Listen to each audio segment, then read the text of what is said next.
परत सांगतो मुसळधार पाऊस कसा पडणार आहे।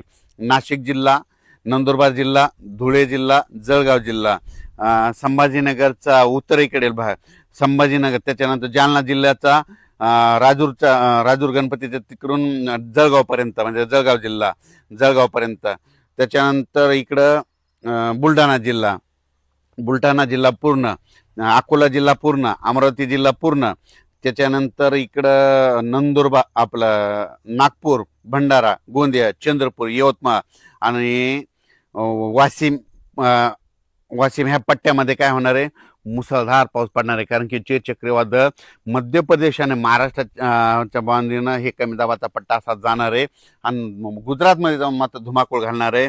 म्हणून गुजरातच्या शेतकऱ्यांनी हे अंदाज लक्षात यायचा, मध्य प्रदेशच्या बुरहानपूर शेतकऱ्या, खंडवा शेतकऱ्यांनी अंदाज लक्षात यायचा। त्याच्यानंतर तिकडे पाऊस पडत असल्यामुळे जे बुलढाणा जिल्ह्यातले कॅचमेंट एरियातले जे छोटे छोटे धरण आहेत त्या धरणात, तलावात पाणी येणार आहे। बुलढाणा जिल्ह्यासाठी आनंदाची बातमी, अकोला जिल्हा, अमरावती जिल्हा, वर्धा जिल्हा, भंडारा जिल्हा, संपूर्ण जिल्ह्यासाठी आनंदाची बातमी। पण ते तिकडे पाऊस पडत असल्यामुळे परभणी जिल्हा, नांदेड जिल्हा, त्याच्यानंतर लातूर जिल्हा, धाराशिव जिल्हा, बीड जिल्हा आणि जालना जिल्ह्यात इकडे देखील काय होणार आहे, म्हणजे ह्या 3 दिवसात म्हणजे 27, 28, 29 पाऊस पडणार आहे। पण 30, 31 आणि 1 तारखेच्या दरम्यान परभणी, हिंगोली, नांदेड, लातूर, धाराशिव, बीड आणि संभाजीनगर जिल्ह्यात देखील जोराचा पाऊस पडणार आहे। म्हणून हे परभणी जिल्ह्यातल्या शेतकऱ्यांसाठी आनंदाची बातमी। त्याच्यामुळं अहिल्यानगर जिल्ह्याला देखील पाऊस पडणार आहे, म्हणून अहिल्यानगर जिल्ह्यासाठी आनंदाची बातमी। त्याच्यानंतर इकडं पश्चिम महाराष्ट्रामध्ये सोलापूर, सांगली, सातारा, कोल्हापूर तिकडे सरी मात्र त्या चालूच राहते आणि कोकणपट्टी घाटमाथ्याचा पाऊस चालू राहील, पुण्याला देखील चालूच पाऊस राहील। त्याच्यानंतर मुंबई इगतपुरीकडे देखील चांगला पाऊस पडणार आहे, संगमनेर, अकोले पडणार आहे, उदर, गणपती तिकडे देखील पाऊस पडणार आहे। म्हणून हा अंदाज लक्षात घ्यायचा।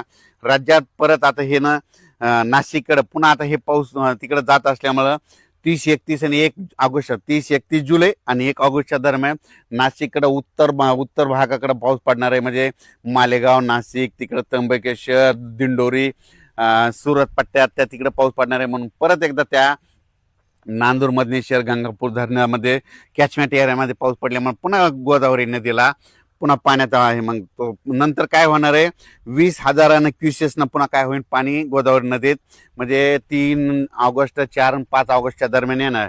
20,000 क्युसेसनं जर पाणी आलं तर ते जवळपास 6 TMC वाढणार। मग 6 TMC तर आता उद्यापर्यंत हे नाथसागर 62 TMC होणार आहे।